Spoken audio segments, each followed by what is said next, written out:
Hi மக்களே, எல்லோரும் எப்படி இருக்கீங்க? நல்லா இருக்கீங்களா? இன்றைக்கி நான் வந்து காலையிலே 5 மணிக்கு எழுந்திரிச்சாச்சு. ஸ்கூலுக்கு அனுப்புறதுனால, வேலைக்கெலாம் அனுப்புறதுனால காலையிலே எழுந்திரிச்சி சமைச்சா மட்டும்தான் நம்மளால் முடியும். நான் பேசிகிட்டு இருக்கேன், பக்கத்தில் வந்து குழந்த கத்திகிட்டே இருக்கா.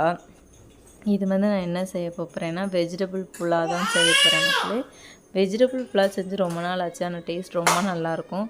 பாஸ்மதி அரிசியெல்லாம் ஊற போட்டுக்கிட்டேன், 4 முட்டை அவிய போட்டுக்கிட்டேன்.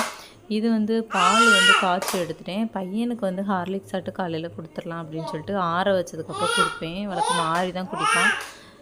இது வந்து நைட்டு கஞ்சி. இது வந்து அரிசி ஊற போட்டிருக்கேன். நம்மளுக்கு இட்லி தோசை மாவு காலி ஆகிட்டு அதுக்குள்ளது.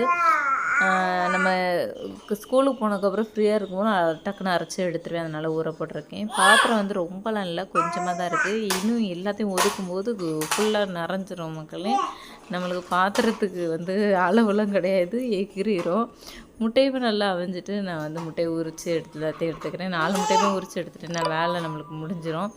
அப்புறம் வெஜிடபிள் புலாவ் பாருங்கள், நான் எந்த ஒரு மசாலா ஐட்டமும் சேர்க்கவே இல்லை. காரமும் கம்மியாக தான் இருக்கும், ஏன்னா குழந்தைக்கு கொடுக்குறதுனால காரம் கம்மி போட்டு தான் நான் சேர்த்துட்ருந்தேன். என்ன பண்ணுறீங்கன்னா, எல்லாத்தையும் வதக்கி எடுத்து வச்சு நான் பாலெல்லாம் தேங்காய் பாலெலாம் ஊற்றவே இல்லை, வெறும் தண்ணி மட்டும் தான் ஊற்றினேன்.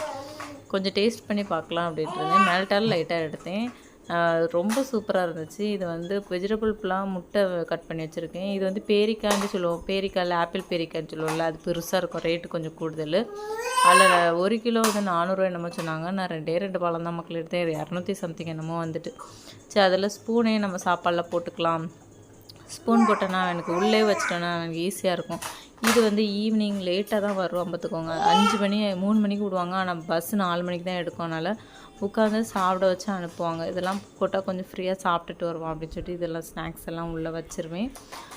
அப்புறம் பார்த்திங்க அப்படின்னா, நான் எவ்வளோ தான் நம்ம சாப்பாடை வந்து மீதி கொண்டு வந்துடுவோன்னு நம்ம பயந்தாலும், ஆனால் கரெக்டாக சாப்பிட்ருவோம். டீச்சர் வந்து கரெக்டாக சாப்பிட வச்சுருவாங்க.